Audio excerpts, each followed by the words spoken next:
ہے کہ پورے قرآن پاک کی تفسیر جو 3 بچیوں نے مکمل کیا ہے اور 2 سال کے عرصے میں مکمل کیا ہے، یہ ایک بہت بڑا کام ہے، اور اس میں کوئی شک نہیں۔ اللہ کی قسم قرآن پاک بہت پیارا کلام ہے، قرآن پاک بہت پیارا کلام ہے، بلکہ قرآن کو قرآن اسی لیے کہا جاتا ہے۔ بھائی ایک بہت بڑا سوال ہے کہ قرآن کو قرآن کیوں کہتے ہیں، تو عربیت کے اعتبار سے قرن یقرن قرنن کے معنی آتے ملنا اور ملانا، اور قرآن کو قرآن اس لیے کہا جاتا ہے کہ قرآن پڑھنے والا مصطفیٰ سے ملتا اور مصطفیٰ اس کو ڈائریکٹ اللہ سے ملا دیتے ہیں۔ تو قرآن بہت بہترین کلام ہے، اتنا بہترین کلام ہے کہ اللہ تبارک و تعالیٰ نے قرآن پاک کی تعریف جگہ جگہ پر کی، اور ہم سب کو معلوم ہے اب ہمارے نبی کے بعد کوئی نبی آنے والے نہیں، اور قرآن پاک کے بعد اب کوئی آسمان سے کتاب آنے والی نہیں۔ ایک واقعہ آپ کو سناؤں، بہت پیارا واقعہ۔ مکے میں 3 جو کافر تھے اور بہت زیادہ ہمارے آقا محمد رسول اللہ صلی اللہ علیہ وسلم کو گالیاں دیتے تھے۔ ایک تو آپ سب کو معلوم ہے ابو جہل، دوسرا تھا اخنس، اس کا پورا نام تھا اخنس بن شریک، آپ صرف اتنا یاد رکھیں کیا نام تھا، اخنس، اور تیسرے ابو سفیان جو بعد میں الحمدللہ مسلمان ہو گئے۔ لیکن جس وقت مکے میں یہ ہمارے آقا صلی اللہ علیہ وسلم کو بہت ستاتے تھے، اس میں ابو جہل بھی تھا، اخنس بھی تھا اور ابو سفیان بھی تھے۔ رات کا وقت ہوتا تھا، ہمارے آقا بولو نا محمد رسول اللہ صلی اللہ علیہ وسلم تہجد میں قرآن پڑھتے تھے، بولو تہجد میں، کیونکہ اللہ تبارک و تعالیٰ نے ہمارے نبی کو فرمایا آپ کو تہجد پڑھنا ہی پڑھنا ہے۔ اللہ نے فرمایا کہ میرے محبوب آپ کو تہجد پڑھنا ہی اچھا کتنا پڑھنا ہے؟ اللہ نے کہا رات کو پڑھنا ہے، چاہے تو آدھی رات پڑھ لو، یا آدھی رات سے کم پڑھ لو، یا آدھی رات سے زیادہ پڑھ لو، یا کچھ ہی وقت رات میں اٹھ کر تہجد پڑھ لو، مگر پڑھو۔ ہمارے آقا صلی اللہ علیہ وسلم نے اس وقت پوچھا اے اللہ میں پڑھوں گا لیکن مجھے کیا پڑھنا ہے تہجد میں؟ اللہ نے فرمایا قرآن پاک کا پڑھنا ہے۔ تو ہمارے نبی صلی اللہ علیہ وسلم کو حکم تھا کہ تہجد میں کیا پڑھنا؟ اللہ نے فرمایا یا ایھا المزمل قم اللیل الا قلیلا نصفہ او انقص منہ قلیلا او زد علیہ۔ اللہ تبارک و تعالیٰ فرماتے کملی والے رات کو اٹھنا ہے، یا تو آدھی رات تہجد پڑھنا ہے، یا آدھی رات سے کم پڑھنا ہے، یا آدھی رات سے زیادہ پڑھنا ہے۔ ہمارے نبی نے پوچھا مجھے تہجد تو پڑھنا ہے مگر اس میں کیا پڑھنا؟ اللہ نے فرمایا وَرَتِّلِ الْقُرْآنَ تَرْتِيلًا، کہ تہجد میں اطمینان کے ساتھ قرآن پاک پڑھنا۔ ابھی جیسے وہ بچی قرآن پاک پڑھ رہی تھی، ہم لوگ سب باتیں کر رہے تھے، لیکن جیسے بچی نے قرآن پاک پڑھنا شروع کیا ہم سب بالکل خاموش ہو گئے، کیونکہ قرآن پاک میں ایک لذت ہے، ایک تاثیر ہے جو بڑوں کے دل پہ اثر کرتی ہے۔ جب ہمارے قرآن سے کسی کے دل پر اثر ہوتا ہے تو ہمارے آقا محمد رسول اللہ صلی اللہ علیہ وسلم کا قرآن پاک پڑھنا، اور وہ بھی کون سی نماز میں؟ تو 3 بڑے دشمن، ایک ابو جہل، ایک اخنس اور ایک ابو سفیان جو بعد میں مسلمان ہو گئے، یہ رات کو چپ کے ہمارے نبی کا قرآن سن رہے ہیں۔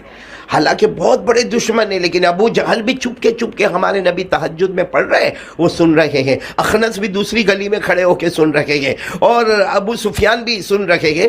وہ تو اتفاق سے ایسا ہوا کہ جب ہمارے نبی کی تہجد مکمل ہوئی اور مکے کا جو 4 رستہ ہوتا ہے جس کو چوک کہتے ہیں، مکے کے چوک میں یہ تینوں ساتھ میں جمع ہو گئے، تو آپس میں باتیں کرنے لگے کہ بھائی صبح مکے کے چوک میں ہم تینوں کیوں آئے؟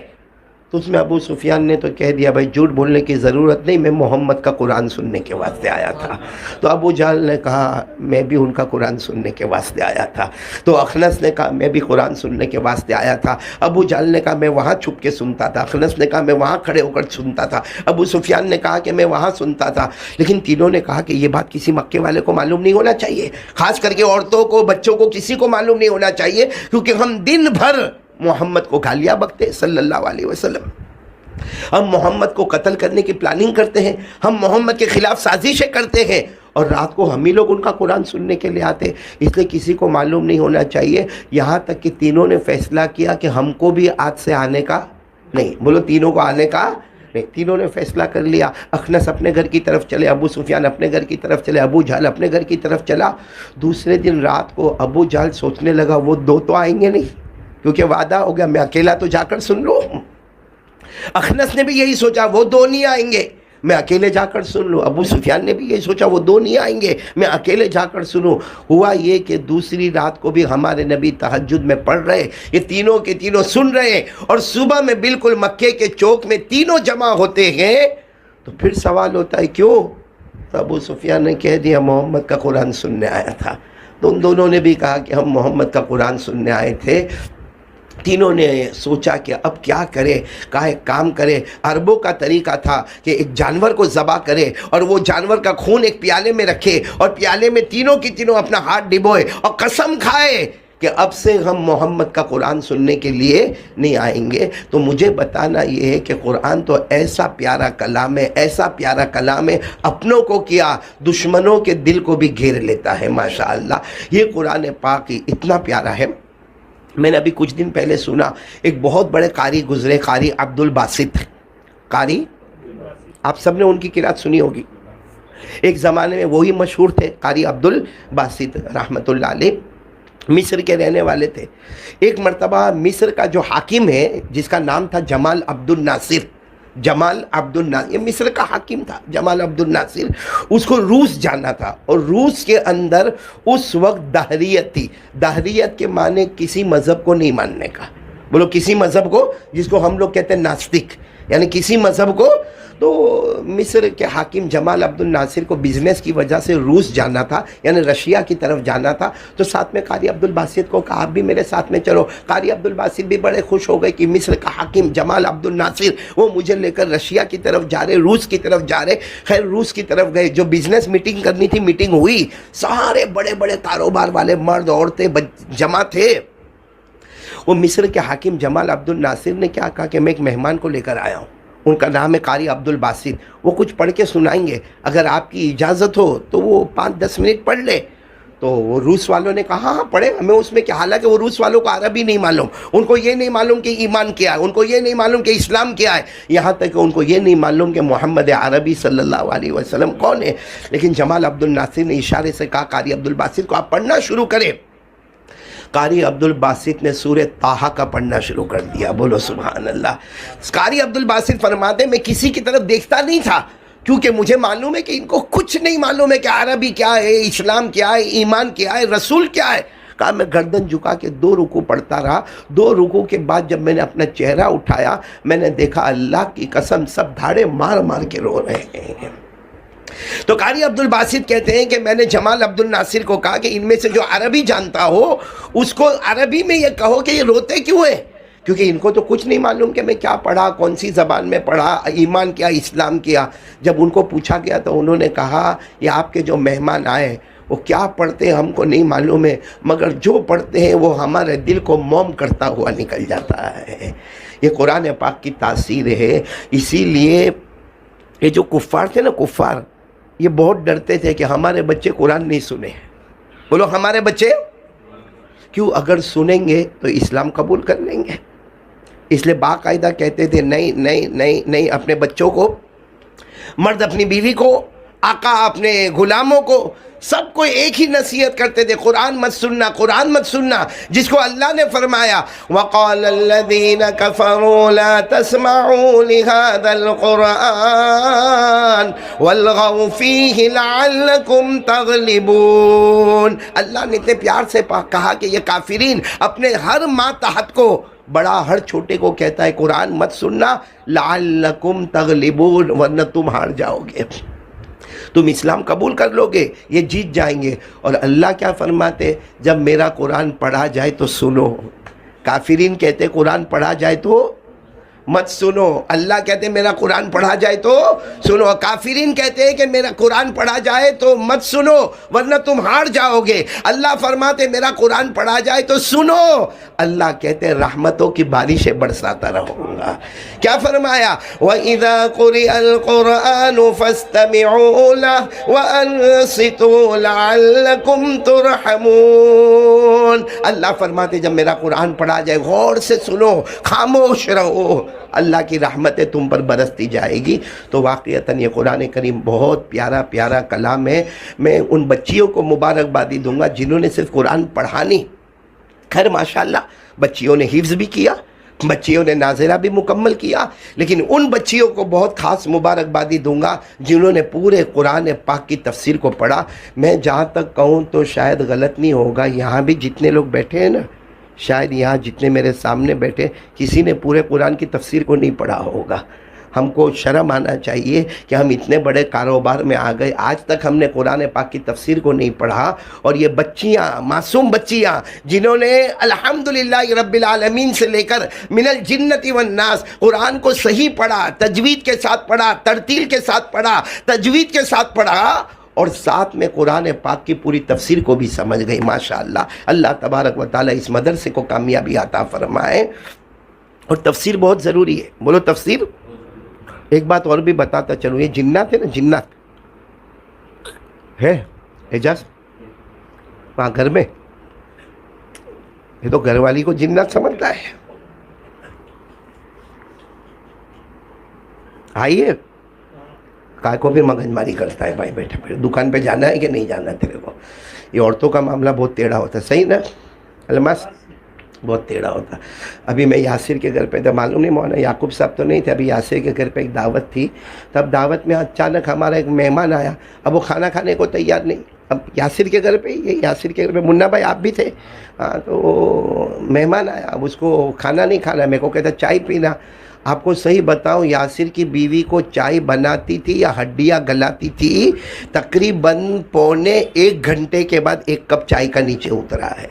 میں یاسر کی طرف دیکھ کر سوچنے لگا، اللہ اللہ، جب مہمان کے ساتھ یہ عالم ہے تو شوہر کا کیا عالم ہوگا۔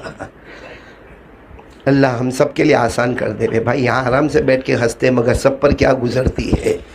خیر میں ان بچیوں کو کہوں گا جو آگے چل کر اپنا برائٹ فیوچر بنانے والی ہے اور پورا قرآن پاک کی تفسیر کو پڑھا، اللہ تعالیٰ آمین بولا، اللہ تبارک و تعالیٰ ان تمام بچیوں کو عالمہ بنائے، حافظہ بنائے، معلمہ بنائے، تقیہ بنائے، زکیہ بنائے۔ بلکہ ایک دعا مانگو، کما تحب و ترضی لہا، اللہ تو جیسے چاہتا ہے اور تو جس سے راضی ہوتا ہے ویسے ہماری بچیوں کو بنا دینا، بولو آمین۔ تو میں جناتوں کی بات کر رہا تھا، ایک مرتبہ ایک جناتوں کی جماعت مکہ مکرمہ میں، بولو کہاں پہ؟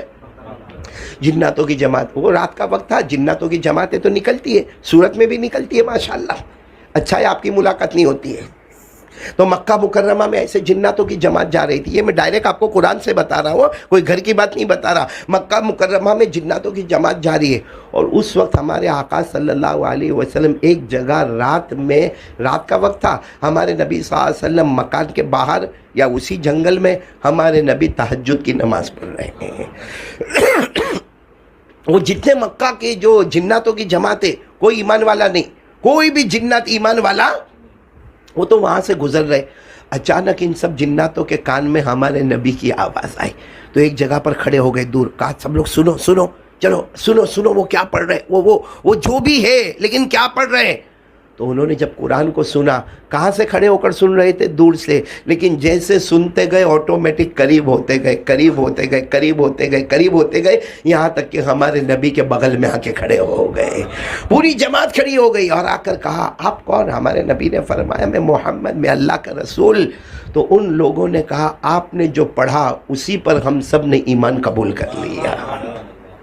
یہ قرآن میں لکھا، بھی میں پڑھوں گا، قرآن پاک میں لکھا، جب وہ قریب آ گئے ایمان قبول کر لیا۔ اور کیا کہا؟ میرے نبی آپ فکر مت کرنا، میرے نبی آپ فکر مت کرنا، ہم اپنے بال بچوں کی طرف جا رہے ہیں، جیسے ہم نے ایمان قبول کیا ہے انشاءاللہ وہ بھی ایمان قبول کر لیں گے۔ اچھا وہ گئے اپنے بال بچوں کی طرف، اور جو دعوت دی انہوں نے، اپنے بال بچوں کو کیا کہا آ جاؤ آ جاؤ۔ ہر ایک نے کہا، اپنی بیوی، بھائی جناتوں کی بیوی ہوتی ہے، کہا ہر ایک نے کہا کہ آ جاؤ آ جاؤ۔ جب سب آ گئے، سب کو جمع کر کے کہا اے جناتوں کی قوم، ہم ایک دائی کے پاس سے آئے ہیں۔ کس کے پاس سے آئے ہیں؟ دائی، دعوت دینے والے کے پاس سے آئے ہیں۔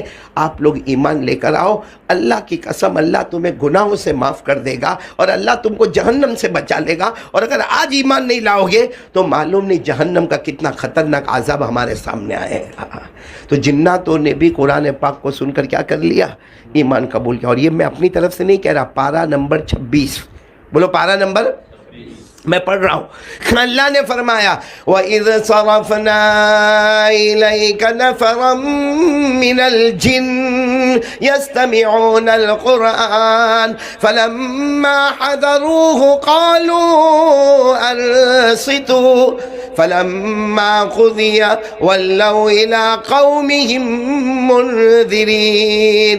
اللہ تبارک و تعالیٰ فرماتے ہیں وہ مکہ کے جناتوں کی جماعت کو دیکھو، رات کو سب کے سب ساتھ میں نکلے ہیں اور ہمارے نبی کے قرآن پاک کو سنائے، دور سے سنے ہیں، غور سے سنتے ہیں، مگر سنتے جاتے قریب آتے جاتے، سنتے جاتے قریب آتے جاتے، یہاں تک کہ نبی کے قریب ہو گئے۔ اور جیسے ہمارے نبی نے قرآن پاک کو مکمل کیا، سب نے ایمان قبول کر لیا اور فرمایا کہ اپنے گھر کی طرف جاتے ہیں اور ہمارے گھر والوں کو بھی ایمان کی دعوت دیں گے۔ اب گھر گئے اور کیا دعوت دی، وہ ایک آیت چھوڑ کر اللہ فرماتے یا قومنا اجیبوا داعی اللہ وآمنوا به یغفر لکم من ذنوبکم ویجرکم من عذاب علیم۔ یہ سارے جنات اپنی قوم کے پاس گئے اور جا کر کہا ہماری قوم جمع ہو جاؤ اور سب مل کر ایک داعی یعنی محمد الرسول اللہ صلی اللہ علیہ وسلم کی بات پر ایمان لے آؤ، اللہ گناہوں کو معاف کر دے گا، اللہ جہنم کے عذاب سے بچا دے گا۔ تو سب کے سب ایمان لائے۔ بولو اس کی وجہ کیا؟ قرآن۔ تو قرآن بہت پیارا کلام ہے، بلکہ قرآن نے خود، اللہ نے خود اپنے قرآن پاک کے بارے میں کیا کہا، شاید آج تک آپ نے سنا نہیں ہوگا۔ اللہ کہتے میں نے جو کتاب اتاری ہے اس سے خوبصورت کوئی کتاب نہیں۔ اللہ کہتے متشابہہ مثانی، اس میں کچھ آیتیں ایسی ہیں جو سمجھ میں نہیں بھی آوے، اور کچھ آیتیں ایسی ہیں جو ہم نے بار بار آپ کے سامنے رکھی۔ اور پھر اللہ کیا فرماتے؟ اللہ فرماتے ایک بار اس قرآن کو غور سے سن لو۔ اللہ کہتے جو میرا بندہ مجھ سے ڈرتا ہوگا اس کے بدن کے بال کھڑے ہو جائیں گے۔ اور پھر اللہ فرماتے صرف بدن کے بال کھڑے نہیں ہوں گے، اس کے بدن کی کھال، اس کا دل، سب کے اندر سے آواز آئے گی اللہ۔ بولو کیا آواز آئے گی؟ اللہ۔ سب کے سب کس کی طرف متوجہ ہو جائیں گے؟ یہ بھی اللہ نے فرمایا پارہ نمبر 23۔ بولو پارہ نمبر، اللہ نے فرمایا اللہ نزل احسن الحدیث کتابا متشابہا مثانی تقشعر منہ جلود الذین یخشون ربهم ثم تلین جلودهم وقلوبهم الى ذکر اللہ۔ اللہ تبارک و تعالیٰ فرماتے بہت خوبصورت کتاب میں نے اتاری ہے، اس میں کچھ آیتیں ایسی ہے جس کا مطلب نہیں معلوم ہوگا، کچھ آیتیں ایسی ہے جو بار بار پڑھی جائے گی، اور اللہ نے فرمایا ہر ڈرنے والے کا دل کے بدن کے بال کھڑے ہو جائیں گے، پھر دل اور کھال اور بال سب سے آواز آئے گی، کرنے دھرنے والا کون؟ اللہ۔ خیر میں اب قرآن کی تفسیر پر آ رہا ہوں۔ یہ تو قرآن پاک واقعتاً بہت پیارا کلام ہے۔ جتنے ہم لوگ بیٹھے ہیں نا، آج ارادہ کرو ہم قرآن صحیح کریں گے انشاءاللہ۔ ہم بھی کریں گے، ہمارے بچوں کے پاس صحیح کروائیں گے، بڑے ہیں تو پوتے کے پاس، نواسوں کے پاس، ہماری ماں بہنیں سب قرآن سے محبت کریں گے۔ بولو کریں گے نہیں انشاءاللہ۔ یہ قرآن پاک بہت پیارا ہے، اور تہجد میں اٹھ کے پڑھو تو اور پیارا ہے۔ پڑھتے تہجد پڑھتے؟ پڑھو نا بھائی، پڑھو، چاہے ہفتے میں۔ حکیم الاسلام قاری طیب صاحب رحمۃ اللہ علیہ فرماتے روز رات کو تہجد میں نہیں اٹھ سکتا، جمعہ کی رات کو تو اٹھ جا، جمعہ کی رات کو تو۔ اور معلوم ہے ہمارے نبی صلی اللہ علیہ وسلم نے فرمایا کوئی تہجد میں اٹھے تو مسواک برابر کرے۔ آج کے زمانے میں ہم کہیں گے بالکل دانتوں کو برابر صاف کرے، بالکل دانتوں میں سے خوشبو آنا چاہیے۔ کیوں؟ کیونکہ اور نمازیں ہم پڑھتے وہ الگ بات ہے، جب تہجد میں اللہ اکبر کہہ کر کھڑے ہوتے نا اور الحمدللہ رب العالمین پڑھتے نا، ہمارے نبی فرماتے فرشتے تیرے ہونٹوں کے پاس آتے ہیں، فرشتے ہمارے لپس ہونٹوں کے پاس آتے ہیں، ہم جو پڑھتے جاتے ہیں اس کو سیکھتے جاتے ہیں اور اللہ تک پہنچاتے جاتے ہیں۔ یہ قرآن اتنا پیارا کلام ہے۔ ایک بہت بڑے محدث ابن صلاح رحمۃ اللہ علیہ کہتے ہیں یہ قرآن اتنا پیارا کلام ہے کہ اللہ نے صرف آخری نبی کے امتیوں کو یہ قرآن عطا فرمایا۔ آپ فرشتوں کے بارے میں پڑھو گے، کوئی رکوع میں ہے، کوئی سجدے میں ہے، کوئی کلمہ میں ہے، کوئی استغفار میں ہے، مگر کسی فرشتے کے بارے میں یہ نہیں لکھا ہوگا حضرت جبرائیل کے علاوہ کسی فرشتے نے قرآن کریم کو سیکھا نہیں ہے اور ان کو آتا بھی نہیں ہے۔ اسی لیے جہاں بندہ قرآن پڑھنا شروع کرتا ہے فرشتے جمع ہو جاتے ہیں اور آپس میں کہتے ہیں وہ دولت لے لو جو دولت اللہ نے ہم کو نہیں دی ہے، امت محمدیہ کو عطا فرمائی ہے۔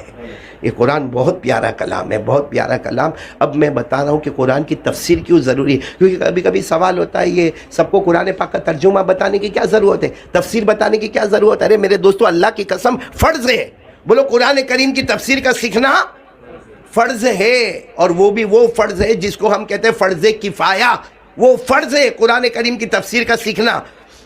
میں آپ کو بتاؤں، آپ کا کوئی چاہنے والا آپ کو لیٹر لکھے، اب تو لیٹر کا زمانہ ختم ہو گیا، ورنہ پہلے تو کبوتر کے ذریعے بھی لیٹر بھیجوایا کرتے تھے۔ تو چلو آج آپ کا کوئی چاہنے والا لیٹر لکھا، لیکن اس نے لیٹر لکھا ایسی زبان میں جو زبان آپ کو نہیں آتی، جیسے انگلش زبان میں لکھا، آپ کو انگلش زبان نہیں آتی، یا فارسی میں لکھا اور فارسی آپ کو نہیں آتی، تو لیٹر تو آپ کے پاس آ گیا اور آپ کو اندازہ ہو گیا کہ میرے چاہنے والے نے یہ لیٹر لکھا ہے لیکن سمجھ میں نہیں آتا۔ بتاؤ آپ بھاگو گے کہ نہیں بھاگو گے؟ جلدی جلدی بھاگو گے، ارے کون ہے بھائی، کس کو فارسی، کس کو آتی فارسی؟ آپ کو کہا وہ فلاں گھر میں جب وہاں ایک آدمی کو فارسی آتی ہے، وہاں گیا تو کہا نہیں وہ ابھی کام پر گئے، وہ رات کو 6 بجے آئیں گے، ارے 6 بجے اس کے پاس پہنچا، کیوں؟ کیونکہ سامنے والے نے جو لیٹر لکھا تھا اور محبت والے نے لیٹر لکھا تھا وہ سمجھ میں نہیں آتا تھا، جب اس کو برابر سمجھ لیا تو اطمینان ہو گیا۔ تو اللہ نے بھی ایک لیٹر محمد رسول اللہ کو دیا، قرآن کی شکل میں دیا، اور محمد جیسے چاہنے والے نے اپنے امت کو دیا۔ اور ہم کو عربی نہیں آتی ہے، بولو ہم کو عربی، ابھی بچیوں نے قل اعوذ برب الفلق کا ترجمہ کیا، ورنہ ہم کو ترجمہ نہیں آتا تھا۔ اس میں سب سے مشکل ترجمہ ہے وَمِن شَرِّ النَّفَّاثَاتِ فِي الْعُقَدِ، کہ ان پھونک مارنے والیوں کے شر سے اللہ بچا جو گھاٹوں کے اوپر، گرہوں کے اوپر پھونک مارتی ہے۔ اب ہم کو سمجھ میں نہیں آئے گا، وہ ہمارے نبی پر جادو کیا گیا تھا، اس میں بالوں کی جو گھاٹیں بنائی گئی تھی اس پر پھونک مارنے والیوں نے پھونک مارا تھا، پتہ تھا آپ لوگوں کو؟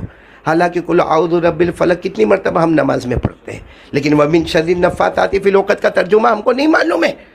تو یہ تفسیر کا جاننا اتنا ضروری، جیسے ہمارے نام خط آوے چاہنے والے کا، ہم اس کے ترجمے کے لیے بے قرار اور بے چین ہو جاتے ہیں، تو اللہ جیسا اللہ جس سے بڑھ کر کوئی اللہ نہیں، اور وہ قرآن نازل کرے جس سے بڑھ کے کوئی کتاب نہیں، اور محمد مصطفیٰ پر نازل کرے جس سے بڑھ کر کوئی نبی نہیں۔ اور جب ہم کو سمجھ میں نہیں آئے تو سمجھنا ضروری ہے کہ نہیں ہے؟ ضروری ہے، فرض کفایہ ہے کہ ہم قرآن پاک کے ترجمے کو اور تفسیر کو سمجھے۔ اور آپ کو معلوم ہے بڑے بڑے صحابہ وہ بھی تفسیر کے لیے بے چین رہتے تھے، بولو تفسیر کے لیے، بلکہ کبھی کبھی پریشان بھی ہو جاتے تھے۔ کون؟ حالانکہ صحابہ کرام کی زبان کون سی؟ ہماری زبان خطرناک گجراتی، اور گجراتی میں بھی ہو بیچ میں خاندیشی بھی آتا ہے۔ میں اپنے تعویذ روم پہ جاتا ہوں نا، تو بھائی سب کو ایسا بولنے کا نا، بھائی بیٹھ جاؤ بیٹھ جاؤ، میں اپنے ساتھیوں کو دیکھتا ہوں کہتا ہے بیٹھنے مانڈو بیٹھنے مانڈو، یعنی ہماری زبان کا تو کوئی ٹھکانہ ہی نہیں ہے۔ وہ صحابہ کرام جن کی گھٹی میں عربی زبان تھی، جن کے سر سے پاؤں تک ان کے رگوں پہ میں اگر کوئی زبان چلتی تھی تو کون سی زبان چلتی تھی؟ لیکن آپ کو ایک واقعہ سناؤں گا، ہنسنا بھی آئے گا لیکن ہوگا بھی کہ صحابہ کرام بھی کیسے کیسے معاملات میں رہتے تھے۔ آپ کو معلوم ہے وہ آیت آئی روزہ رکھنے کا ہے، کب سے رکھنا ہے؟ اللہ تبارک و تعالیٰ نے فرمایا سفید دھاگا آ جائے روزہ شروع کرو، کالا دھاگا آ جائے روزہ ختم کرو۔ اب ایک صحابی، بڑے درجے کے صحابی، حضرت عدی، کیا نام؟ عدی، چھوٹا سا نام ہے، ہمارے یہاں نام رکھنے کا رواج نہیں ہے، بہت پیارا نام ہے، ADI، کیا نام؟ عدی۔ تو انہوں نے جب یہ آیت پڑھی اور سیدھے اپنے گھر میں آئے، تکیے کے نیچے 2 دھاگے رکھے، ایک سفید دھاگا رکھا ایک کالا، اور سفید دھاگے کو ادھر رکھا، کالے دھاگے کو تھوڑا دور رکھا، اور کہا جب سفید کالا ہو جائے گا، کالا سفید ہو جائے گا تو روزہ رکھنے کا شروع کرنے کا۔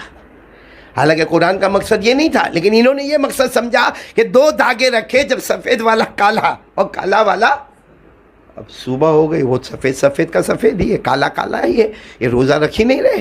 صبح ہو گئی، سورج نکل گیا، لوگ کام دھام پہ جانے لگے، یہ بار بار تکیہ کھول کے دیکھا تو وہ سفید کا سفید نے کالا کا کالا۔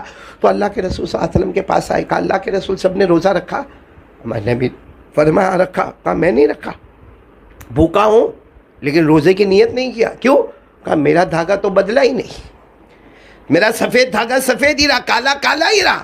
ہمارے نبی نے فرمایا کون سا دھاگا؟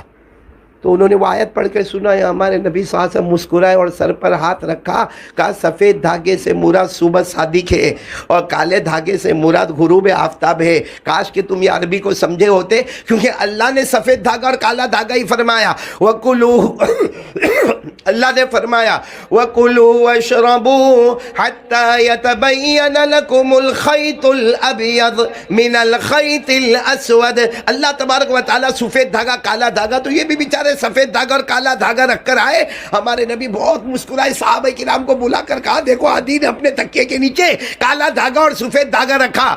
پھر حضرت عدی کو سمجھا، حضرت عدی سمجھ گئے کہ ہاں صبح سے میں کچھ کھایا پیا نہیں ہوں، کہا چلو تمہارا روزہ شروع ہو گیا۔ لیکن جب حضرت عدی جانے لگے تو ہمارے نبی کے اندر بھی مزاح، مسکراہٹ تھی۔ ہمارے نبی بلائے عدی ادھر آؤ۔ عدی آئے، کیا ہوا؟ کہا تیرا تکیہ تو بہت چوڑا ہے نا، اندر رات اور دن دونوں جمع ہو جاتے ہیں۔ ہمارے نبی نے فرمایا ان وسادتک العریضۃ، تیرا تکیہ کتنا چوڑا ہے کہ رات کو بھی تو نے تکیے کے نیچے رکھا نے، دن کو بھی تکیے کے نیچے رکھ دیا۔ ایک مرتبہ کیا ہوا معلوم؟ ایک آیت آئی قرآن پاک میں 7ویں پارے میں آیت آئی، سب ایمان والوں سنو، اگر تم ایمان لائے ہو اور ظلم نہیں کرتے ہو تو جنت ہے ورنہ جہنم ہے۔ ایمان لائے ہو، ظلم نہیں کرتے ہو۔ صحابہ کرام نے جو گھر میں رونا شروع کیا، کیونکہ ایمان لانے کا اور ظلم نہیں، اور ظلم تو ہر ایک سے ہو ہی جاتا ہے بھائی، ظلم تو ہر ایک سے ہو ہی جاتا۔ بھائی بیوی نے کوئی غلطی کی، ہم کو اس کو 1 منٹ کا بولنا ہے، اور ہم نے کتنے منٹ کا بولے؟ 10 منٹ کا۔ تو بھی ایسی نے، تیری ماں بھی ایسی نے، تیرا باپ بھی ایسا نے، تیرا خاندان بھی ایسا، ظلم ہو گیا۔ بھائی ایک پڑھانے والا پڑھاتا ہے، بھائی میرے پاس کوئی بچہ پڑھتا ہے، اس نے غلطی کی، قاعدہ یہ ہے کہ مجھے اس کو 5 منٹ ڈانٹنا ہے، کوئی چھوٹی سی سزا دینا۔ میں 10 منٹ تک اس کو ڈانٹتا رہا، یہ کیا ہو گیا؟ ہمارے گھر میں کام کرنے والی آتی ہے، کام کرتی ہے، ایک ہوتا ہے کہ بھائی یہ کام سے یہ کام کرنا ہے، ہم نے اس کے پاس تھوڑا زیادہ کام کروایا، کیا ہے؟ ظلم کہتے ہیں ہر لمٹ سے پار جانا، اس کو کیا کہتے ہیں؟ ظلم۔ تو سارے صحابہ رونے لگے کہ کبھی ہمارا بیوی کے ساتھ ظلم کا معاملہ ہو جاتا، کبھی باندیوں کے ساتھ ظلم کا معاملہ ہو جاتا، کبھی غلاموں کے ساتھ ظلم کا معاملہ ہو جاتا، کبھی ہمارے بچوں کے ساتھ ظلم کا معاملہ ہو جاتا۔ سارے صحابہ کرام اپنے گھر میں بیٹھ کے رو رہے، ظہر کی نماز میں صحابہ آئے، سب کے سب رو رہے۔ ہمارے نبی نے پوچھا کیا واقعہ ہوا، کیوں رو رہے؟ کہا آیت کریمہ آئی کہ ایمان لاؤ، ظلم مت کرو ورنہ جہنم میں جاؤ گے۔ تو ظلم تو ہم سب میں کرتے، تو ہمارے نبی مسکرائے، کہا یا ظلم سے مراد ظلم نہیں، ظلم سے مراد شرک ہے۔ ظلم سے کیا مراد ہے؟ اب میں وہ آیت پڑھتا ہوں جس میں اللہ نے فرمایا ظلم مت کرو۔ کون سی آیت؟ 7ویں پارے میں، الذین آمنوا ولم یلبسوا ایمانہم بظلم اولئک لہم الامن وہم مہتدون۔ اللہ کہتے ہیں ہدایت والا بننا ہے، ایمان لا اور ظلم نہیں۔ اب صحابہ کرام تو ڈر گئے، تو ظلم تو کرتے ہی، تو ہمارے ایمان کا فائدہ کیا؟ فوراً دوسری آیت آئی تاکہ سارے صحابہ کو تسلی ہو گئی۔ کیا فرمایا؟ ان الشرک لظلم عظیم، کہ یہاں ظلم سے وہ ظلم مراد نہیں ہے، بلکہ ظلم سے کیا مراد ہے؟ یعنی ایمان والو شرک مت کرو، شرک کرو گے تو جہنم میں جاؤ گے۔ صرف ظلم کرنے کی وجہ سے کوئی جہنم میں جانے والا؟ تو بتاؤ اگر یہ قرآن کی تفسیر نہ معلوم ہوتی تو کیا کرتے؟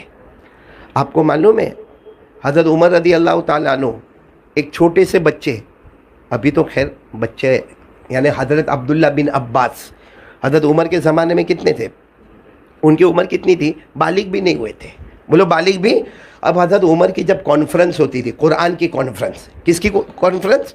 قرآن، یعنی آج قرآن کے بارے میں بات چیت ہوگی، تو حضرت عمر رضی اللہ تعالیٰ عنہ جو کرسی پر بیٹھتے تھے نا، بازو میں حضرت عبداللہ ابن عباس کو بٹھاتے تھے، صحابہ کرام سامنے بیٹھے ہوتے تھے۔ اب صحابہ کرام کو آبجیکشن ہوتا تھا کہ نابالغ بچہ وہ سٹیج پر بیٹھا ہوا ہے، ہم سب سامنے بیٹھے ہوئے۔ کسی نے کہا بھی کہ عمر امیر المومنین، ہم سب بدر والے ہیں، ہم میدان بدر میں آئے ہیں، ہم نے ہمارے نبی کی جوتی مبارک کو صحیح کیا ہے، ارے ہم بڑے بڑے معرکے میں گئے ہیں، ہم نے بڑی بڑی فتوحات حاصل کی ہے، ہم نے نبی صلی اللہ علیہ وسلم کے رات و دن کو دیکھا، آپ ہم کو سامنے بٹھاتے اور سٹیج پر کس کو بٹھاتے؟ حضرت عبداللہ ابن عباس کو، جو ابھی بالغ بھی نہیں ہوئے۔ حضرت عمر نے فرمایا کانفرنس کس کی ہے؟ قرآن کی ہے، اور میں قسم کھاتا ہوں یہ بچہ جتنا جانتا ہے اتنا آپ لوگ قرآن نہیں جانتے ہو۔ تو سب نے کہا ایسا کیسا؟ حضرت عمر نے کہا بھی امتحان لے لیتے، چلو بتاؤ قرآن کریم میں ایک صورت آئی ہے. حضرت عمر نے امتحان شروع کیا، امیر المومنین تھے. کہا قرآن کریم میں ایک صورت آئی ہے اذا جاء نصر اللہ والفتح ورأيت الناس يدخلون في دين اللہ افواجا. یہ قرآن کریم میں صورت آئی ہے، بتاؤ یہ کیوں آئی، یہ صورت کیوں نازل ہوئی؟ تو کسی نے کہا کہ اس میں فتح مکہ کا بیان ہے، کسی نے کھڑے ہو کر کہا کہ ہم کو نہیں معلوم اس میں کیا ہے، کسی نے کہا اس میں سبحان اللہ پڑھنے کا بیان ہے، کسی نے کہا اس میں استغفر اللہ پڑھنے کا بیان ہے. حضرت عمر نے فرمایا عبداللہ ابن عباس کھڑے اور بتاؤ. عبداللہ ابن عباس کی آنکھوں میں آنسو تھے. کہا اس میں ہمارے نبی کے پردہ فرمانے کا بیان ہے، ہمارے نبی کا وصال ہونے والا اس کا بیان ہے. اور اس آیت کے بعد ہمارے نبی روئے تھے اور حضرت ابو بکر نے فرمایا تھا میں سمجھ گیا کہ آپ اب ہم کو چھوڑ کر جانے والے ہیں، اس کا بیان ہے. سارے صحابہ نے کہا عمر آپ صحیح کہتے ہو، یہ مجلس قرآن کی مجلس ہے اور قرآن میں اس بچے کا ہم مقابلہ نہیں کر سکتے. یہ کون تھے؟ حضرت عبداللہ. آپ کو معلوم ہے حضرت عبداللہ ابن مسعود وہ قسم کھا کر کہتے تھے کہ قرآن میں 6666 آیت ہے، مجھے پوچھو کون سی آیت کب نازل ہوئی، اور جب نازل ہوئی وہ دن کا وقت تھا یا رات کا وقت تھا. جب وہ نازل ہوئی میرے نبی صلی اللہ علیہ وسلم گھر میں تھے یا باہر تھے. مجھے پوچھو وہ آیت مکہ میں نازل ہوئی کہ مدینہ میں نازل ہوئی. مجھے پوچھو وہ آیت سفر میں نازل ہوئی یا حضر میں نازل ہوئی. اللہ کی قسم میں 6666 آیتوں کے بارے میں بتاؤں گا، لیکن پھر بھی اگر مجھے معلوم پڑے گا کہ میرے سے زیادہ کوئی قرآن کی تفسیر کو جاننے والا تو عبداللہ کو کئی سالوں کا سفر کرنا پڑے، لیکن میں سفر کر کے قرآن پاک کی تفسیر کو معلوم کر کے آؤں گا. یہاں ہم کو گھر بیٹھے بیٹھے قرآن پاک کی تفسیر مل گئی، معارف القرآن مل گیا قرآن پاک. اور میں تو کہتا ہوں یہ بچیوں نے جو معارف القرآن پڑھا نا، یہ معارف القرآن لکھنے والے مفتی شفیع صاحب رحمۃ اللہ علیہ، کون؟ جن کے بیٹے ابھی بھی حیات ہیں، مولانا تقی عثمانی. ان کے ابا کون؟ مفتی. اور یہ جب تفسیر مکمل ہوئی نا، کئی لوگوں نے خواب میں دیکھا کہ مفتی شفیع صاحب کو لوگ کہتے ہیں کہ اللہ کی طرف سے اور رسول کی طرف سے یہ حکم آیا اب تمہاری تفسیر کے بعد کوئی تفسیر کی ضرورت نہیں ہے. ان 3 بچیوں نے وہ تفسیر کو مکمل کیا. کون سی تفسیر؟ معارف القرآن. اور جب بات آئی تو میں ایک بات بتا دوں، میں نے ابھی کہا معارف القرآن کے لکھنے والے کون؟ پاکستان کے مفتی. ان کا تواضع، ان کی انکساری، ان کی عاجزی. بیٹا سلمان، عمرے میں تم بھی میرے ساتھ میں آئے تھے نا، میں بتاتا ہوں ان کا عمرہ. مفتی شفیع صاحب جو ہے نا، مفتی شفیع صاحب، ہم لوگ کیا کرتے ہیں معلوم؟ عمرے میں جب جاتے ہیں نا تو اس کی کوشش میں رہتے ہیں کہ حضور صلی اللہ علیہ وسلم کی قبر مبارک کے سامنے جاوے. بھائی ہوتا ہے کہ نہیں کوشش؟ ہر ایک کی کوشش ہوتی ہے. اور جیسے جاتا ہے وہاں لائن لگی ہوتی ہے، وہ لائن میں دھکا بھی دیتا ہے، اور دھکا دیتے دیتے جیسے حضور صلی اللہ علیہ وسلم کی قبر مبارک سامنے آتی نا، السلام علیکہ یا رسول اللہ، السلام علیکہ یا حبیب اللہ، السلام علیکہ یا نبی اللہ، السلام علیکہ یا خیر خلق اللہ. اور وہیں سامنے کہتا میری بیوی نے بھی آپ کو سلام کہا ہے، میری بچی نے بھی آپ کو سلام کہا ہے، فلاں میرے دوست نے بھی آپ کو سلام کہا ہے، میرے شیخ نے. اور وہ پولیس ہوتی ہے نا، وہ ہم کو رو رو رو رو وہ دھکا مارتی رہتی ہے. مطلب ہم چاہتے کہ نبی کے روضہ مبارکہ کے سامنے کھڑے رہے، مگر پولیس ہم کو کھڑے رہنے. خیر جس کے مقدر میں ہوتا جتنی دیر کھڑے ہوئے. سلمان بھی میرے ساتھ عمرے میں تھا، پھر وہاں سے آگے بڑھ جاتے. مفتی شفیع صاحب رحمۃ اللہ علیہ اتنے عمرے کیے، لیکن فرمایا اللہ کی قسم کوئی عمرے میں نبی کے قبر مبارک کے قریب نہیں گیا. کہتے تھے یا تو کوئی ستون ہوتا تھا اس کے پیچھے یوں کھڑا ہو جاتا تھا، یا کوئی 2 آدمی ہوتے تھے ان کے پیچھے کھڑا ہو جاتا. تو ایک مرتبہ ان کے بیٹے ان کے ساتھ میں مولانا تقی صاحب، اور مولانا تقی صاحب آگے بڑھ رہے، تو کہا ابا چلو چلو جگہ ہو گئی. مفتی شفیع صاحب نے کہا چہرہ بتانے شرم آتی ہے، چہرہ بتانے شرم آتی ہے. کہیں ایسا نہ ہو کہ میرا چہرہ دیکھ کر وہ ناراض ہو جائے، کہیں ایسا نہ ہو کہ میرا چہرہ دیکھ کر کوئی بد دعا کر دے، کہیں ایسا نہ ہو کہ میرا چہرہ دیکھ کر وہ ناراض ہو جائے. کہا بیٹے تیری ہمت کی بات ہے اور یہ مجمع کی ہمت کی بات ہے کہ اللہ کے رسول کے سامنے آرام سے چلے جاتے، ورنہ اتنے عمرے ہوئے اور معلوم نہیں آئندہ کتنے عمرے ہوں گے، مگر میرے اندر یہ طاقت نہیں کہ میں نبی کے روضے مبارکہ کے سامنے کھڑا ہوں. کبھی نبی کے روضے مبارکہ کے سامنے نہیں گئے. انہوں نے جب معارف القرآن لکھی اور معارف القرآن لکھنے کے بعد یہ کہا گیا اس تفسیر کے بعد اب اردو میں کوئی تفسیر کی ضرورت نہیں ہے. اور ایک بات بتاؤ، مفتی شفیع صاحب فرماتے ایک دن تو میں عمرے میں گیا، وہی میری عادت تھی، کہاں کھڑا ہو جاتا تھا؟ ستون کے پیچھے کھڑا ہو گیا اور شرمانے لگا کہ نہیں سامنے تو نہیں جاؤں گا. سامنے کیونکہ سامنے آپ کو معلوم ہے روضہ مبارکہ کے سامنے جاؤ تو ہم نبی کو دیکھیں نہ دیکھیں لیکن نبی تو ہم کو دیکھتے ہیں، ہم سنیں نہ سنیں لیکن ہماری ہر بات تو نبی سنتے ہیں۔ تو مفتی شفیع صاحب کہتے ہیں میں نے سوچ لیا سامنے تو نہیں جاؤں گا، کہتے ہیں میں وہاں ستون کے پیچھے کھڑا تھا، پھر میرے دل میں خیال آیا تو سامنے کیوں نہیں جاتا، تو سامنے کیوں نہیں جاتا؟ کہا میرے کان میں میرے نبی کی آواز آئی مت آؤ سامنے، میرے نزدیک سامنے آنا ضروری نہیں ہے، میرے لیے تو کوئی میری اتباع کرے وہ بہت زیادہ ضروری ہے، کوئی دور رہ کر میری بات مانتا ہو وہ مجھے زیادہ قریب ہے، اس کے مقابلے میں جو قریب آتا ہو اور میری نافرمانی کرتا ہو۔ میرے پیارو، یہ درس قرآن، یہ تفسیر قرآن، یہ انہی لوگوں کو نصیب ہوتا ہے جن کو اللہ پسند کرتے ہیں۔ جیسے میں کہتا ہوں نا کہ کوئی عمرے میں جاتا ہے نا، کوئی بھی جاوے عمرے میں، کوئی بھی اکا دکا کوئی بھی عمرے میں جاوے، عمرہ میں جاوے، حج میں جاوے، مکہ جاوے، مدینہ جاوے، جاتا نہیں ہے، ساتھ میں بولو جاتا نہیں ہے، اللہ بلاتا ہے۔ یہاں مال دولت کا کوئی معاملہ نہیں، چاہے عمرہ کتنا بھی مہنگا ہو جائے، حج کتنا بھی مہنگا ہو جائے، قسم کھا کر کہتا ہوں یہ مال دولت کا معاملہ نہیں، مدینہ ہمارے نبی کی محبت کا معاملہ ہے، مکہ اللہ کی معرفت کا معاملہ ہے۔ جس کے دل میں معرفت آتی ہے، جس کے دل میں محبت آتی ہے، اللہ بہانے بنا بنا کر اسے حرم شریف میں بلاتے ہیں۔ کوئی نیکی پسند آتی ہے تو حرم شریف میں بلاتے۔ اسی طرح قرآن کی دولت بھی اللہ ہر ایک کو نہیں دیتا، جس کے دل کو اللہ چن لیتا ہے اس کے دل کو قرآن پاک کی محبت سے بھر دیتا ہے۔ جو حافظ ہو جائے، جو قاری ہو جائے، اور یہ بچیاں جنہوں نے پورا قرآن پاک، آسان نہیں میرے دوستوں، آج کے موبائل کے زمانے میں بالکل آسان نہیں، کیونکہ معرف القرآن آپ کیا سمجھتے ہو؟ میں جو کہہ رہا ہوں مفتی شفیع صاحب رحمۃ اللہ علیہ کے معرف القرآن آپ کیا سمجھتے ہو؟ کتنے صفحے کی ہے؟ کتنے صفحے کی؟ میرا اپنا انداز ہے نہیں تو کم سے کم 2,500 سے 3,000 صفحے کی ہے۔ وہ 2,500 سے 3,000 صفحے کو پڑھنا کب پڑھے گا ہم کو موبائل سے؟ یہ ہمارے یہاں جو بیٹھے، جو میرے سامنے بیٹھے، میں تو کھل کر کہتا ہوں میرے بچے، باپ اگر بیٹے کو بولے تو بیٹے کو برا نہیں لگتا، تم لوگوں کی سورہ فاتحہ صحیح نہیں ہے، تم لوگوں کی اذان صحیح نہیں ہے، تم لوگوں کی اقامت صحیح نہیں ہے۔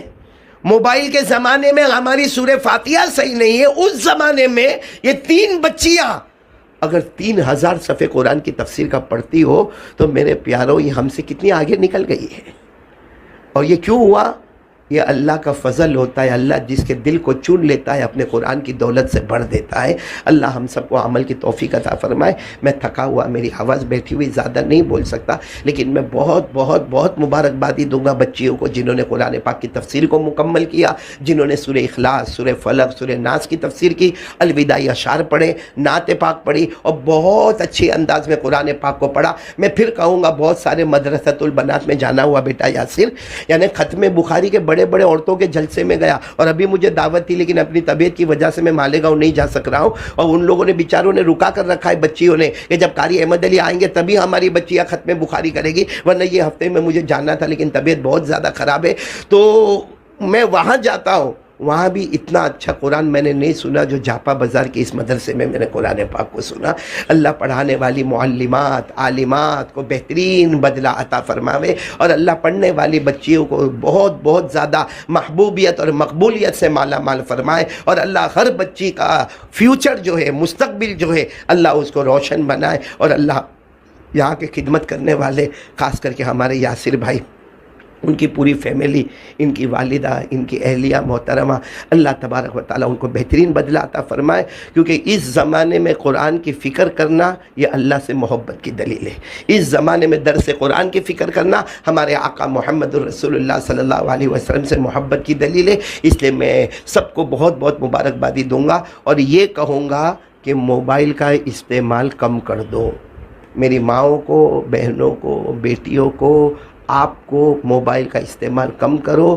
ابھی میں نے کتاب پڑھی، میں وہ کتاب دوں گا انشاءاللہ یاسر، یہاں جتنوں کو اردو آتا ہو سب کو پہنچانا، بہت اچھی کتاب ہے۔ میرے ایک دوست ہے مولانا اختر صاحب، انہوں نے کتاب لکھی ہے، اور کتاب کا خلاصہ یہ ہے کہ اس زمانے میں کل رات کو، مولانا یعقوب صاحب بھی میرے ساتھ میں تھے کل رات کو ملک پور میں نے کہا وہ زمانہ گیا جو زمانے میں کہتا تھا اے بھائیو ٹی وی مت دیکھو، ریڈیو مت سنو، ایک زمانہ تھا داڑھی رکھو، ارے پیجامہ ٹخنوں کے اوپر رکھو۔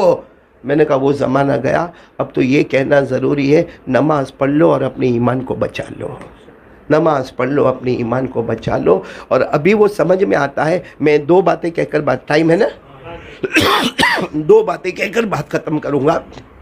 ایمان کتنا ضروری ہے سب لوگ بولنا، یعنی ماں بہنیں دل دل میں بولنا، آپ لوگ بولنا، سب سے بڑے ایمان والے کون؟ ہمارے آقا محمد الرسول اللہ۔ اللہ کی قسم ان سے بڑھ کر کسی کا ایمان ہو ہی نہیں سکتا، بلکہ یہی وہ تھے جنہوں نے پوری دنیا میں ایمان کا ڈنکا بجایا، یہ نہ ہوتے تو کچھ بھی نہ ہوتا۔ لیکن ایک تابعی اس کو کہتے جو صحابہ کے زمانے کے بعد آتے ہیں، ایک تابعی جن کا نام ہے شہر بن حوشب، نام ذرا مشکل ہے، شہر بن حوشب، یہ حضور صلی اللہ علیہ وسلم کے وفات یعنی پردہ فرمانے کے بعد، وصال مبارک کے بعد یہ تابعی، پھر نام بولو، شہر بن حوشب، یہ ایک مرتبہ ہمارے نبی کی بیوی کے پاس گئے۔ کون سی بیوی؟ حضرت ام سلمہ۔ پانی پی لو ذرا۔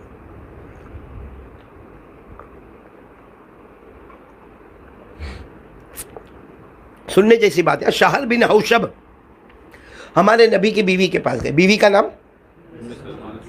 اور جا کر کیا کہا معلوم؟ ام سلمہ آپ تو میری ماں ہیں، ظاہری بات ہے ہمارے نبی کی بیوی ہم سب کی ماں ہے، کہا آپ میری ماں ہے، آپ نبی کے ساتھ بہت رہی، ان کے ساتھ کھانا پینا اٹھنا بیٹھنا، بتاؤ نا میرے نبی سب سے زیادہ کون سی دعا مانگتے تھے؟ میرے نبی سب سے زیادہ کون سی دعا مانگتے تھے؟ تو حضرت ام سلمہ رو پڑی، کہا نبی ایک دعا مانگتے تھے، اے دلوں کے پلٹانے والے میرے ایمان کو بچا لینا۔ ہمارے نبی دعا مانگتے تھے، یا مقلب القلوب ثبت قلبی علی دینک، ہمارے نبی دعا مانگتے تھے، دلوں کا پلٹانے والا میرے دل کو ایمان پر جما دے۔ تو ام سلمہ کہتی سن، وہ آئے تھے نا پوچھنے کے لیے شہر، ام سلمہ کہتی سن میں نے خود میرے نبی کو پوچھا آپ یہ کیوں دعا مانگتے کہ اللہ میرے ایمان کو بچا لے؟ آپ تو خود صاحب ایمان ہیں، آپ کی وجہ سے تو پوری دنیا میں ایمان ہے، آپ کی وجہ سے تو ہم مومن ہیں، تو آپ کیوں مانگتے ہیں کہ اللہ میرے دل کو ایمان پہ جما دے؟ کیا پیارا جواب ہمارے نبی نے دیا، بولو سبحان اللہ۔ ہمارے نبی نے کیا فرمایا؟ قال رسول اللہ صلی اللہ علیہ وسلم ان قلوب بنی آدم بین اصبعین من اصابع الرحمن من شاء اقام ومن شاء ازاغ۔ ہمارے نبی نے فرمایا ام سلمہ میں دعا مانگتا ہوں اللہ میرے ایمان کو بچا دے، کیونکہ ہم سب کا دل اللہ کی دو انگلیوں کے درمیان میں ہے، اللہ جیسے چاہتا ہے ویسے پلٹاتا ہے، چاہتا ہے تو کلمہ دے دیتا ہے، چاہتا ہے تو موت سے پہلے کلمے کو چھین لیتا ہے۔ اور ہمارے نبی کی ایک دعا آپ سنو گے تو اور تعجب کرو گے، کیا دعا مانگتے تھے معلوم؟ حضرت عبداللہ ابن مسعود کہتے کہ میں نے دیکھا تو حیران ہو گیا کہ میرے نبی یہ دعا مانگتے، کیا دعا مانگتے تھے؟ اللہم احفظنی بالاسلام قائما واحفظنی بالاسلام قاعدا واحفظنی بالاسلام راقدا۔ ہمارے نبی صلی اللہ علیہ وسلم دعا مانگتے اللہ میرا ایمان بچا لے جب میں کھڑا رہوں، اللہ میرا ایمان بچا لے جب میں بیٹھا رہوں، اے اللہ جب میں سو جاؤں تو بھی میرے ایمان کی حفاظت کر لینا۔ معلوم نہیں سوتے سوتے ایمان نکل جائے، کیونکہ ایک روایت ہے ہمارے نبی نے فرمایا قیامت سے پہلے ایک زمانہ آئے گا، اور قیامت کا وقت قریب آ گیا۔ ہمارے نبی نے فرمایا قیامت سے پہلے ایک زمانہ آئے گا یصبح مومنا ویمسی کافرا، ایک آدمی صبح میں مومن ہوگا، رات ہونے سے پہلے اس کا ایمان ختم ہو گیا ہوگا۔ اس لیے موبائل سب سے بڑا ہتھیار ہے جو ہمارے ایمان کو نچوڑتا ہے، کوٹتا ہے، توڑتا ہے۔ اللہ کے واسطے موبائل کا سٹیٹس، کہ موبائل کے بھائی ایک سٹیٹس رکھ دینا سب سے اچھا سبحان اللہ، تاکہ جو دیکھے گا ہوتا ہے بھائی اس کا سٹیٹس کیا ہوگا، یوں دیکھے گا سبحان اللہ، اس نے ایک سبحان اللہ پڑھا، اس کا تو درخت میں جنت لگا، ساتھ میں تیرے بھی درخت لگ گئے جنت۔ رکھ دے سٹیٹس میں الحمدللہ، رکھ دے سٹیٹس میں اللہ اکبر۔ ہم تو سٹیٹس میں عجیب عجیب باتیں رکھتے ہیں، اپنا فوٹو رکھتا ہے، للو جیسا دکھتا ہے اپنا فوٹو رکھتا ہے۔ ارے ایمان بچاؤ میرے پیاروں، میری ماں بہنیں، موبائل سے بچو، موبائل سے بچو، موبائل سے بچو۔ قاری احمد علی مر جائے گا تو آپ بولو گے کہ جو بولتا تھا صحیح بولتا تھا، ہمارا ایمان جا رہا۔ حضرت عمر رضی، آخری بات سن لو، حضرت عمر رضی اللہ تعالیٰ عنہ کے زمانے میں ایک جنازہ، حضرت عمر امیر المومنین، اور ان کے زمانے میں جنازہ، ظاہری بات ہے جنازے کی نماز کون پڑھائیں گے؟ عمر، کیونکہ امیر المومنین ہے۔ تو جب جنازہ چلا تو حضرت عمر رضی اللہ تعالیٰ عنہ کو خبر ملی امیر المومنین آئیے جنازہ تیار ہے، آپ کو جنازے کی نماز پڑھانا ہے۔ اب حضرت عمر کا رعب اور دبدبا، حضرت عمر نکلے اور لمبا چوڑا جبہ قبہ پہن کر حضرت عمر رضی اللہ تعالیٰ عنہ نکلے، جنازے کی نماز پڑھانے جا رہے۔ حضرت حذیفہ آئے، کان میں بولے مت پڑھانا، منافق ہے، مت پڑھانا، کیونکہ حضرت حذیفہ وہ صحابی تھے جن کو ہمارے نبی نے لکھ کر دے دیا تھا قیامت تک کون کون منافقین آنے والے ہیں۔ تو حضرت حذیفہ نے کہا عمر امیر المومنین مت پڑھانا، لیسٹ میں ان کا نام ہے۔ تو حضرت عمر آہستہ سے گلی بدل گئے، آہستہ سے گلی بدل گئے اور کہا بھائی پڑھا دو بھائی، جس کو جنازے کی نماز پڑھانا ہے پڑھا دو۔ حضرت عمر کا حکم آیا، کوئی پڑھانے کے لیے کھڑے ہو گئے، حضرت عمر گلی، لیکن حضرت عمر گھر نہیں گئے، گلی کے کنارے کھڑے ہو کے رونے لگے۔ جب جنازہ چلا گیا تو حضرت حذیفہ کو بلائے، کہا میرا نام تو نہیں ہے، منافقوں میں میرا نام تو نہیں ہے، جیسے ان کا نام تھا ہو سکتا میرا بھی نام ہوگا۔ حضرت حذیفہ نے کہا آپ کا نام نہیں، پھر بھی حضرت عمر روتے روتے گھر گئے، گھنٹے روتے گئے کہ معلوم نہیں میرا نام تو منافقوں میں نہیں لکھا ہے۔ تو حضرت عمر کو جب فکر ہے اپنے ایمان کی، تو میرا اور آپ کا ایمان حضرت عمر کے سامنے کیا ہے؟ کچھ بھی نہیں ہے۔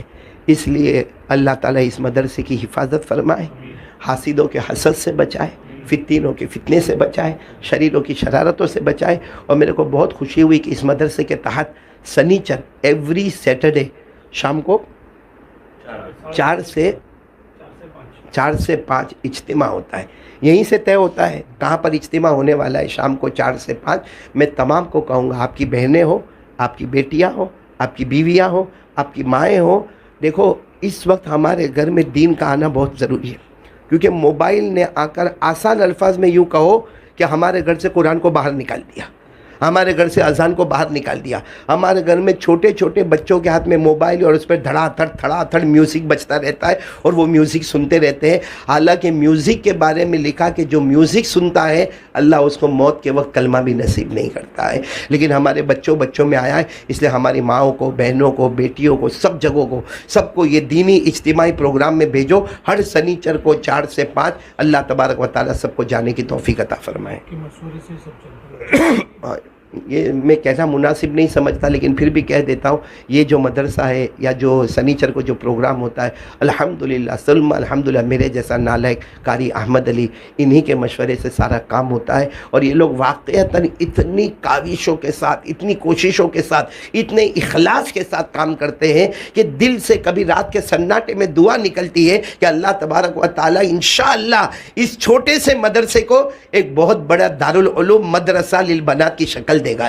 اللہ یہاں سے مفسرات کو، بھائی مفسرات تو پیدا ہو گئی، اللہ محدثات کو پیدا فرمائے، حافظات کو پیدا فرمائے، عالمات اور معلمات کو پیدا فرمائے، تقیات اور نقیات اور زکیات کو اللہ پیدا فرمائے، اور اللہ تبارک و تعالی حفاظت فرمائے۔ خیر میں ہمارے یاسر بھائی اور ان کی فیملی کا بھی بہت بہت شکریہ ادا کروں گا کہ یہ لوگ اس کے پیچھے رہتے ہیں، اور یاسر مجھ سے کانٹیکٹ میں رہتا ہے کہ مدرسے میں کیا ہوتا ہے کیا نہیں ہوتا۔ اللہ بیٹا سب کو اچھا رکھے، لیکن تیری بیوی کی چائے کا معاملہ تو وہی گڑبڑ والا سنا، تو نے سنا کہ چلا گیا تھا؟ سنا میں نے یہ کہا کہ تیری بیوی اس دن چائے بنا رہی تھی کہ ہڈی گلا رہی تھی؟ وہ مہمان بیچارہ منا بھائی سب کھانا کھا رہے، اور وہ مہمان بھی بڑا عجیب میرے پاس بھی مہمان چلے آتے ہیں، بغیر ڈھونڈے بے شمار ملتے ہیں، جتنے چاہو ادھار ملتے ہیں۔ تو وہ آ گیا، وہ مہمان آ گیا، میں نے کھانا نہیں کھاؤں گا۔ ارے کھانا نہیں کھائے گا تو کیا کرے گا؟ چائے پیوں گا۔ میں نے کہا یاسر تیری بیوی کو بول چائے بنا، ہمارا کھانا ختم، ہماری آئس کریم ختم، ہمارے حلوے ختم۔ پونے گھنٹے کے بعد چائے آئی، میرے کو لگا بس وہ رونے والا تھا تھوڑی دیر میں۔ تو جب ایک مہمان کا یہ حال ہے تو اس کا کیا حال ہوگا؟ اور منا بھائی تیرا کیا حال ہوگا؟ بولو وہی حال ہوگا جو تمہارے شیخ کا حال ہوگا۔ بھائی یہ دیکھو ایک بہت اچھی کتاب میں لے کر آیا ہوں، تقریباً 100 کتابیں میں لے کر آیا ہوں، عمل کم نفع زیادہ، گجراتی میں عمل کم نفع زیادہ۔ یہ بیٹے یاسر کو یا ان کی اہلیہ کو یہ کتاب دے دی گئی ہے، یہ کتاب ضرور لے کر جائے اور بہت پڑھے، بہت پڑھے، بہت پڑھے۔ یہ بہت محنت سے میں نے اس کو تیار کیا ہے، اور یہ کتاب میں نے اس کا بہت خیال رکھا ہے، چونکہ ہم انسانوں کا ایک شوق ہوتا ہے کہ دعا چھوٹی ثواب ہے نا سلمان، کاسمیٹک میں مال کم ڈالنے کا نہ پروفٹ زیادہ کھینچنے کا۔ تو یہ کتاب وہی ہے، عمل کم نفع زیادہ۔ یہ ضرور لے کر جائے، روزانہ چاہے تو ایک ایک پیج پڑھتے جائے، آپ کو معلوم ہوگا ایک چھوٹی سی دعا میں نے پڑھ لی، اس کے اوپر مجھے کتنا بڑا ثواب جزیل اللہ تبارک و تعالیٰ نے عطا فرمایا۔ آمین یا رب العالمین، وآخر دعوانا ان الحمدللہ رب العالمین۔ دعا کر لیں گے.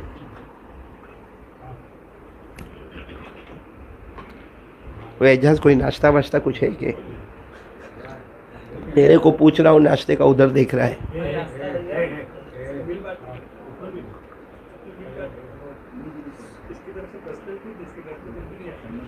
کچھ بھی نہیں لائے گھر سے؟ اعجاز کچھ بھی نہیں لایا گھر سے. لائے کچھ؟ اہلیہ کو لے کر آئے, باقی کچھ کھانے پینے کا کچھ نہیں لائے. تم کو ملتا ہے؟ چلو اچھا ہے. چلو درود شریف پڑھیں. اللہم صلی علی سیدنا مولانا محمد وعلی آل سیدنا مولانا محمد وبارک وسلم.